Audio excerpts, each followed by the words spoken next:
नमस्कार, welcome to money group and मैं हूं चिन्मय नंदा। कल हम क्लियरली यही डिस्कशन किए थे, अगर आज निफ्टी गैप अप में ओपनिंग हो जाता है, मान लीजिए 18,150 के ऊपर कहीं पर ओपनिंग दे देता है, तो उसको इंतज़ार कीजिए कि कब ये फिर से 18,150 के लेवल के आसपास आ जाए और वहाँ से उस लेवल के ऊपर अगर ग्रीन कैंडल अगर क्लोजिंग दे देता है, तो उस ग्रीन कैंडल का लोएस्ट पॉइंट को आप अपना स्टॉप लॉस बना के ऊपर की ओर से प्लान आउट कर सकते हैं। और आज निफ्टी गैप अप में ओपनिंग हुआ और धीरे धीरे 18,150 के आसपास भी कहीं पर भी आ ही गया था, लेकिन उस लेवल को फिर से होल्ड नहीं कर पाया।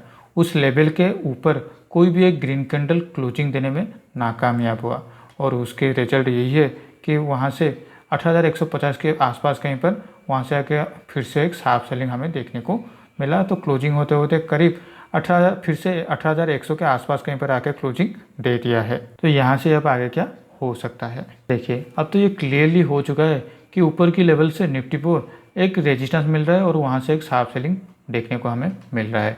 और नीचे की लेवल पे निफ्टी ने अभी तक 18,000 लेवल को तोड़ा नहीं है, तो 18,000 लेवल को हम एक सपोर्ट की तरफ गिन सकते हैं। और आज निफ्टी में करीब 18,100 के आसपास कहीं पर क्लोजिंग दे दिया है, तो नीचे की और निफ्टी के पास 100 पॉइंट ही रिमेनिंग बचा हुआ है। अगर ये 18,000 का लेवल निफ्टी ने तोड़ देता है, तो यहाँ से हमें फिर से एक शार्प सेलिंग देखने को मिल सकता है और आने वाले कुछ दिनों के बाद हमारा बजट भी आने वाला है। तो मार्केट में कहीं ना कहीं एक वोलेटिलिटी तो जरूर रहने वाला है। तो इसीलिए निफ्टी में अगर कल फ्लैट और गैप अप में ओपनिंग होता है, तो फिर से 18,150 उसके लिए एक रेजिस्टेंस बन जाएगा।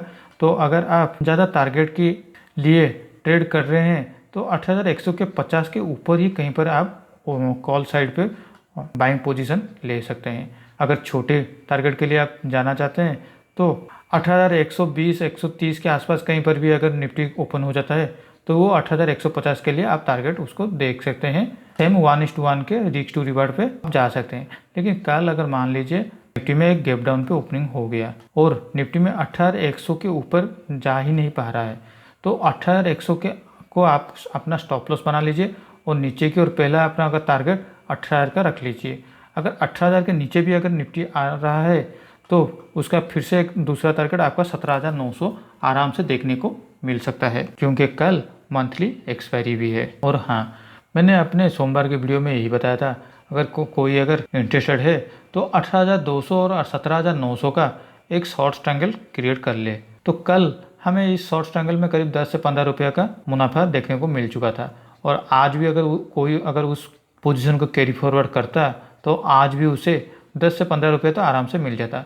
तो ये 2 दिनों में ज़्यादा से ज़्यादा ये शॉर्ट ट्रायंगल में आपका 1 लाख रुपया का कैपिटल पे करीब आपको 1200 से 1500 रुपये का मुनाफा तो देखने को मिल चुका होता। तो चलिए अब देख लेते हैं बैंक निफ्टी की ओर। बैंक निफ्टी सिमिलरली निफ्टी की तरह गैप अप में ओपनिंग तो हो गया, लेकिन 43,000 के आसपास कहीं पर फिर से उसको एक रेजिस्टेंस मिला और क्लोजिंग होते तो फिर से 42,700 के आसपास कहीं पर आकर क्लोजिंग दे दिया है। अगर आप गौर से देखिए, ये वही लेवल है 42,700, जिस लेवल पे बैंक निफ्टी को एक सपोर्ट मिल रहा है। अगर ये सपोर्ट उसको तोड़ देता है, तो फिर से हमें 42,300 41,900 को लेवल भी ज़रूर देखने को मिल सकता है।